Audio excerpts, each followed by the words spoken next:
I'm looking back at the albums I heard growing up. Not the obvious ones like Let It Be or Let's Get It On, just the deeper cuts. Here are the albums that made me.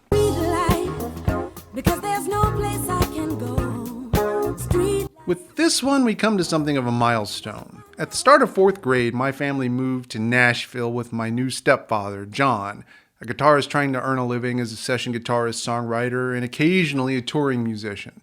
So for the next few episodes, the music is all linked in my mind to my time in Nashville. And one album I remember hearing a lot during those days was Street Life by the Crusaders from 1979. With the exception of the title track, Street Life is an instrumental jazz album, 1979 jazz anyway, meaning it's heavy on the funk and R&B influences, but still slick, harmonically sophisticated, and with first-rate improvisation from some amazing players. Aside from Joe Sample, Wilton Felder, and Styx Hooper, Street Life has appearances by Oscar Brashear on trumpet, Jerome Richardson on sax, bass from Alphonso Johnson and James Jamerson, and guitar from David T. Walker, Roland Bautista of Earth, Wind & Fire, Barry Finnerty, and Paul Jackson Jr., among several others. There's like 19 musicians credited on this album. But easily the best thing about this album is the title track, with its inventive changes, deep pocket, and amazing vocals from Randy Crawford.